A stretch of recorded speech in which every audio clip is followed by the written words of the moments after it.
YS Jagan Uttarandhra పర్యటన కొనసాగుతోంది. కాసేపట్లో నర్సీపట్నానికి చేరుకోనున్నారు. రోడ్డు మార్గంలో అనకాపల్లి తాళ్లపాలెం మీదుగా నర్సీపట్నానికి వెళుతున్నారు వైఎస్ జగన్. నిర్మాణంలో ఉన్న మెడికల్ కాలేజీని పరిశీలించనున్నారు వైఎస్ జగన్. దారి పొడవునా వైఎస్ జగన్ కు అపూర్వ స్వాగతం లభిస్తోంది.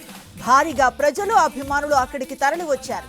దారి పొడుగునా జై జగన్ నినాదాలు మారుమోగుతున్నాయి. వైఎస్ జగన్ ను ఆపి మరి తమ వినతి పత్రాలను ఇస్తున్నారు సామాన్య జనం. వైఎస్ఆర్సీపీ అండగా ఉంటుందని ప్రజలకు భరోసా ఇస్తూ ముందుకు సాగుతున్నారు వైఎస్ జగన్.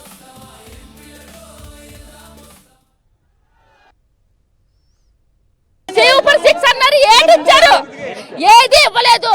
అమ్మ ఒడి అన్నారు, పేరు మార్చిచ్చారు. ఒకరికి ఇస్తే ఒకరికి ఇవ్వలేదు. కుటుంబం మొత్తంకి ఇస్తాను అన్నారు. ఎవరికి ఇచ్చారయ్యా? ఆరోగ్యశ్రీ లేదు. కొంతమందికి ఫ్రీ బస్సు అన్నారు, మగాళ్ళకి లేదు. తన్నుకుంటున్నారు. ఆటో వాళ్ళకి అన్యాయం చేశారు.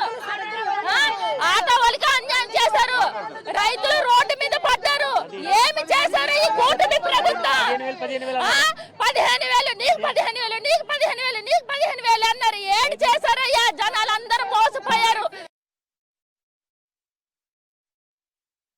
నేను ఒక వాలంటరీగా చేసేదాన్ని సార్. 15,000 ఇస్తారని చెప్పేసి మోసం చేశారు.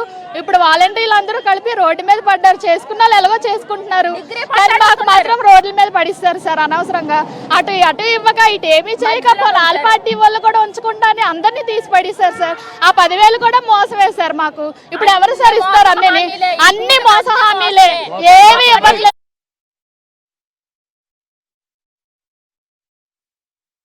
అది జగనన్న ప్రభుత్వం ఉన్నప్పుడు ఆరోగ్యశ్రీ చక్కగా ప్రతి హాస్పిటల్లో ప్రైవేట్ హాస్పిటల్లో చక్కగా సాగింది సార్. ఇప్పుడు మాత్రం ఆరోగ్యశ్రీ అంది ప్రతి హాస్పిటల్లో బాగలేదు సార్. ఒకటి జగనన్న ఇల్లు ఇచ్చారు ఖాళీ, అదేమొచ్చి గవర్నమెంట్దే ప్లేసు, కానీ వాళ్ళు దొంగ సర్టిఫికెట్లు చేసుకుని మాది ఆ ల్యాండ్ అనేసి జగనన్న ఇల్లు పూర్తి కట్టిన ఇల్లు కోర్టులో వేశారు సార్. ఇది కరెక్ట్ కాదు సార్.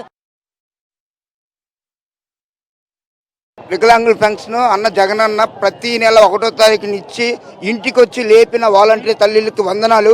అలాంటి తల్లిని తీసేసిన ఈ చంద్రబాబు నాయుడు నారా బ్రాండ్లు పెట్టి జనాలను చంపుతున్నాడు. తెల్లవారు లేస్తే చావులు పుట్టుకలు అన్నీ ఉంటాయి కదండి. ఈ మందు తెల్లవారు లేస్తే బెల్ట్ షాపులు విడిగా విశాఖపట్నంలో ప్రతి ఇంట్లోని మధ్య ఉంటుంది. అలాగే వికలాంగులు వీల్ చైర్ లో ఉంటే వాళ్ళు పెన్షన్స్ 1,70,000 వికలాంగులు పెన్షన్లు కట్ చేసిన ఘనత చంద్రబాబు నాయుడుది. కానీ జగనన్న 63 లక్షల మందికి ఇంటికి తలుపు కొట్టి పెన్షన్ ఇచ్చిన మహనీయుడు.